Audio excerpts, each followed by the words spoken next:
Varicose veins కి సరైన చికిత్స కోసం సంప్రదించండి ఎవిస్ హాస్పిటల్. నమస్కారం, వెల్కమ్ టు సుమన్ టీవీ. నేను గీతాంజలి. ప్రస్తుతం మనతో పాటు ప్రవచన వాచస్పతి, ప్రముఖ ఆధ్యాత్మికవేత్త టీకేవి రాఘవన్ గారు ఉన్నారు. వారితో మాట్లాడదాం. గురుగారు నమస్కారం అండి. నమస్కారం తల్లి. శనివారం రోజున శ్రీ వెంకటేశ్వరుని వ్రతం కావచ్చు, అలాగే వెంకటేశ్వర స్వామి వారి ఆరాధన కానీ అసలు ఏ విధంగా చేయాలి, వీటికి నియమాలంటూ ఏమన్నా ఉన్నాయా, ఆ స్వామిని ఆరాధించడం వల్ల కలిగేటువంటి ఫలితాలు ఏమిటో వివరించండి. అస్మద్ గురుభ్యో నమః. వెంకటేశ్వర స్వామి అనగానే అందరి మనస్సుల్లో ఉన్నమాట కలవు వెంకటనాయక అని చెప్పి.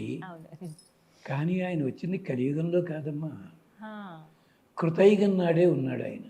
అప్పటి నుంచి ఇంచేత వెంకటేశ్వర స్వామికి చోటు ఇచ్చింది ఎవరమ్మా? ఆదివరాహ స్వామి, ఇంటి యజమాని ఆయన. మనం ఇంట్లో ఎవరద్దెకున్నారో ఆ బెల్లు కొట్టి బాగున్నారా అని అడుగుతున్నాం. ఆదివరాహ స్వామి ఓనర్. ముందు ఆయనే ఉన్నాడు, ముందు ఆయనే ఉండగా వెంకటేశ్వరుడు అంటే ఆనాటికే ఉన్నాడు. కలవు వెంకటనాయక అంటే అర్థం అదేం కాదు, అది వేరే అర్థం కాదమ్మా. కృతయుగం లోపల ఫలానా పేరు, త్రేతాయుగంలో ఫలానా పేరు, ద్వాపరంలో ఇంకో పేరు, కలియుగంలో మాత్రం ఆయన్ని వెంకటేశ్వరుడిగానే చూస్తారు. ఇది మనకి వెంకటాచలమచన గ్రంథంలో ఉంది.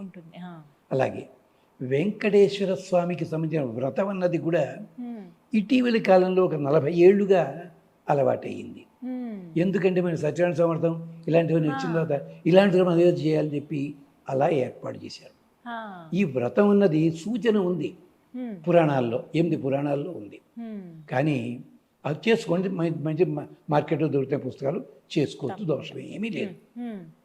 కానీ సులభ పద్ధతి ఏమిటన్నది జ్ఞాపకం అందరూ చేసుకునేది.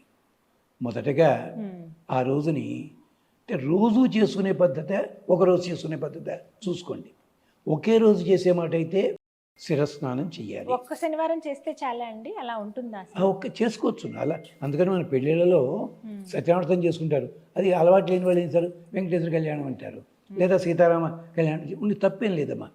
కానీ ఇప్పుడు చెప్పబోయేది ప్రతి శనివారం కూడా చేసుకోవచ్చు హాయిగాను, అలా ఉంది. లేదా ఒకే శనివారం చేసుకోవాలి, ఇబ్బంది లేదు.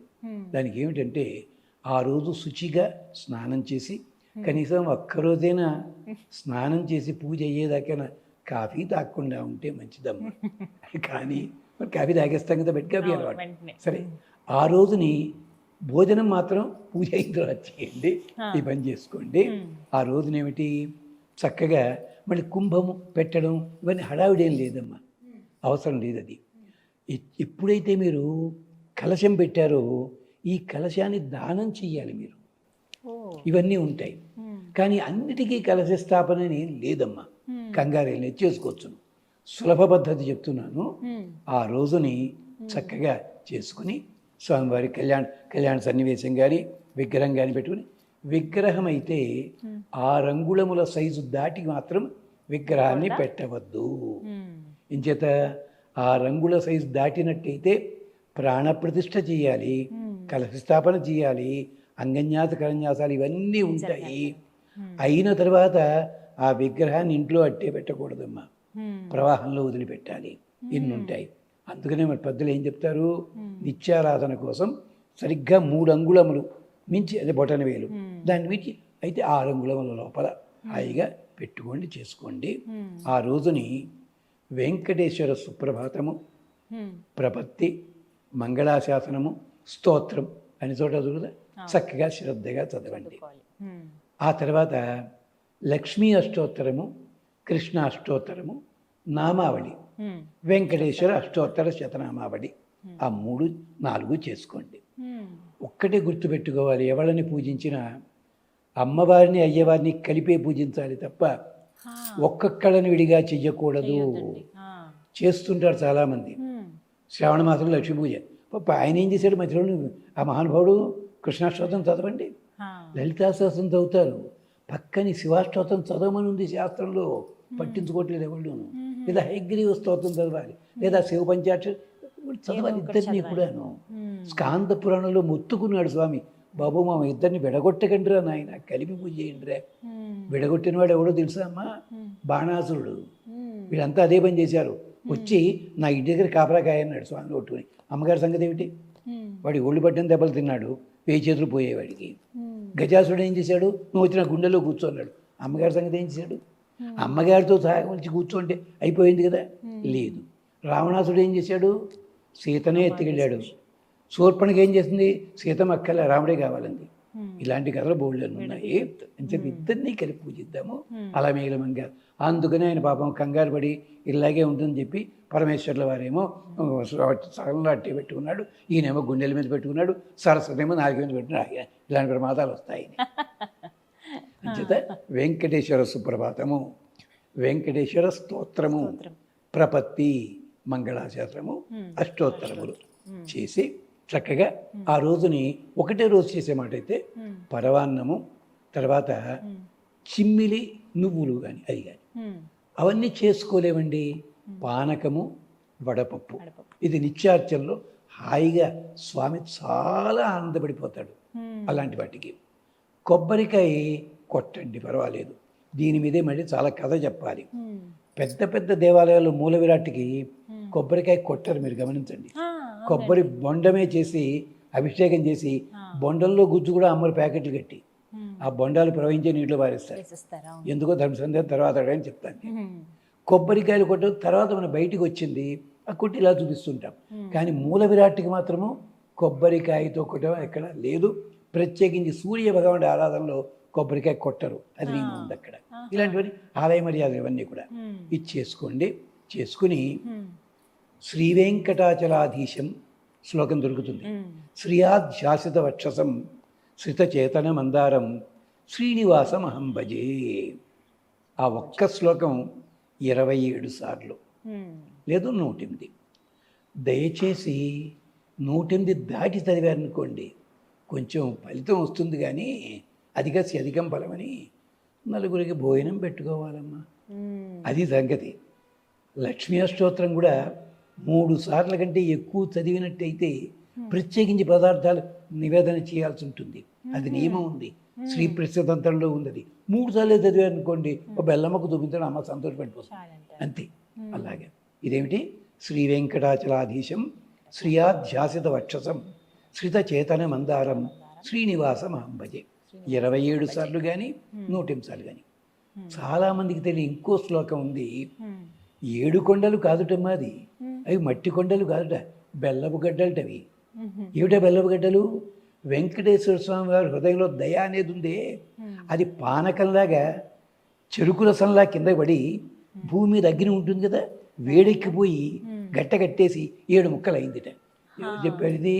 వేదాంత దేశికులని 550 ఏళ్ల కిందట ఒక ఆయన దయాశతకం అని రాశారు. దాంట్లో ఉంటారు, ప్రపద్యేతం గిరిం ప్రాయ శ్రీనివాస అనుకంపయ ఇక్షుసార స్రవంచేవ యన్మూర్త్య శర్కరాయుధం. దయాశతకం అని చెప్పి దొరుకుతుంది మనకి అన్నారు ఆయన. ఆయన హృదయంలో ఉండే దయా ప్రవాహమే చెరుకు రసంలా వచ్చి నేల మీద పడిందిట, గడ్డ కట్టేసిందిట. అది కాస్త 7 ముక్కలు అయింది, 7 కొండలు అయింది అన్నారు. ఆ కొండకి నమస్కారం అన్నారు ఆయన. ఇది అద్భుతమైంది.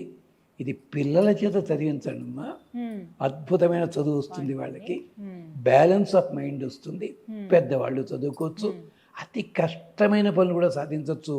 ఫలితాలు అడిగారు కదా, నరఘోష పోతుంది, సంపదలు లభిస్తాయి, మనం చేసే వృత్తి లోపల ఎంత రావాలో అది వస్తుంది, పోయిన సొమ్ము రావాల్సిన సొమ్ము కూడా వస్తుంది. ఈ ఒక్క శ్లోకమే, మీరు మిగిలిన కూడా చదవకపోయినా పర్వాలేదు, ఈ ఒక్క శ్లోకాన్ని 108 సార్లు చదవండి. ప్రపంచే తం గిరిం ప్రాయ శ్రీనివాసానుకంపయ ఇక్షుసార స్రవంచేవ యన్మూర్ఛ శర్కరాయుధం.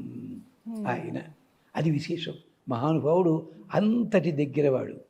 ఒకచోట ఎవరో మహానుభావుడు ఊరు వెడదామని బయలుదేరి వెళ్ళలేకపోయాట. చేతిలో జెండా ఉందిట, జెండా బాలాజీ మందిర్ అని పేరు వచ్చేసింది ఆ ఊళ్ళోను, నిజామాబాద్లో ఉందని. ఇప్పటికీ జెండా. అలాగే ఇంకో చోట నేను నడవలేనయ్యా, రాయి పడేసేట. ఆ రాయిని వెంకటేశ్వర స్వామి గారు సేవిస్తారు ఒక చోట మనకి విశాఖపట్నం దగ్గర. అలా ఎవరు కోరితే కొండలంత వరములు గుప్పెడు వాడు అన్నమాచార్యులు ఎంతగా అంతగా చెప్పారు చూడండి. అంతే, కొంచెం అడిగితే తాలట కొండలంత వరములు గుప్పెడు వాడు ఏరుకోవడానికి మనకు కోరికలేదు అని. అందుకని స్వామి చాలా ఆ రోజున చాలా మంది పిండి దీపాలు వెలిగిస్తున్నారండి. అలా వెలిగించొచ్చా? పిండి దీపాలు కూడా వెలిగించవచ్చు, దాంట్లో దోషమే లేదు. అంటే ఏమవుతుందండి, ఆ పిండి దీపాల కోసం చెప్పి ఎక్కడెక్కడికో వెళ్ళి ఏం చేయలేకపోండి అసంతృప్తి ఎందుకు. నీకు శక్తి ఉంటే ఆ పనులు చేయండి. 9 నూనెల 14 నూనెల అవన్నీ శక్తి ఉంటే చేసుకోండి. కానీ సులభంగా హాయిగా చేసుకోవడానికి అవకాశం ఆయన ఇచ్చాడు మన కోసం. అలాంటిది మామూలుగా పొయ్యిలో వెంకట, దీపం పెట్టేస్తే వేం అంటే పాపములు, కట అంటే తొలగించువాడు. వెంకటనా. ఋగ్వేదంలో కూడా ఈ మంత్రం ఉంది. అరాయి కాణే వెకటే గిరింగచ్చ అని వేదంలో కూడా మంత్రం ఉంది. అలాంటిది స్వామి మన కోసం వచ్చాడు. అంతేకాదు అమ్మగారి కోపం వచ్చి వెళ్ళిపోయిందిట. వెళుతూ అడ్రస్ చెప్పి వెళుతున్నా ఎక్కడైనాను లక్ష్మీదేవి చెప్పి వెళ్ళింది, కరవీరపురం గచ్చామి కొల్లాపూర్ వెళ్ళిపోయింది. ఈయన వెతుక్కుంటూ వచ్చి ఇక్కడ సెటిల్ అయిపోయి అమ్మని కోసం అంచేత అలా అంతటి ప్రేమ కలిగిన స్వామి అందరూ కూడా సేవించవచ్చు, సరిపోతుంది, ఏమి ఇబ్బంది లేదు. శక్తి ఉంది, తగినట్టుగా చేసుకోండి. ముత్తైదులు తాంబూలాలు ఇవన్నీ చేసుకోండి, వద్దంటే లేదు. ఒకవేళ ఒక్క రోజు కాకుండా ఎక్కువ రోజులు చేయాలనుకుంటే ఎన్ని రోజులు చేయొచ్చండి? 11 రోజులు, 11 కానీ 18 వారాలు ఓపిక చూసుకోండి. అమ్మ దయచేసి ఆడవాళ్ళకు సూచన, 40 రోజులు వరుసగా చేయాలని చెప్పి తొందరపడి వేరే వేరే ప్రయత్నాలు మాత్రం చేసుకోకండి. అవాంతరం వస్తే ఆపేయండి, మళ్ళీ కొనసాగించుకోండి. అక్కడి నుంచి లేదు 21 రోజులు అవాంతరం ఉండదు, అసరిగ్గా చూసుకోండి. అలాగే అది శనివారంతో ప్రారంభించాలి. అలేం లేదు, మంచి రోజు చూసి ప్రారంభించుకోవడమే అంతే. ఇది చాలా మంది తెలియక ఏమిటంటే అవసరం పడుతున్నారు. లేదమ్మా, అలా ఏం లేదు. నారద పురాణం ప్రతి శనివారం అని అలా చేసుకోవచ్చా అండి? ఏదమ్మా ప్రతి శనివారం అలా చేయొచ్చా? అలా కూడా చేసుకోవచ్చు, తప్పేం లేదమ్మా, ఏమీ తప్పు లేదు దాంట్లో. ఇది నారద పురాణం చెప్పిందమ్మా ఇలాంటివన్నీ. అలాగే విష్ణు ధర్మోత్తరం చెప్పింది, స్కాందం చెప్పింది. మనం ఏమిటి కొన్ని గుడ్డిగా నమ్మి ఇలా చేయకపోతే ప్రమాదం ఏమో ఇలాగే చేయాలేమో అని ఆఖరికి పల్లెటూళ్ళలో నామాలు బొమ్మ గీసి దండం పెట్టుకుంటుంటారు. ఇలా పని అవుతుంది, అది గమనించాలి. నమ్మకం. అది చక్కగా వివరించారు గురుగారు. నమస్కారం. నమస్కారం.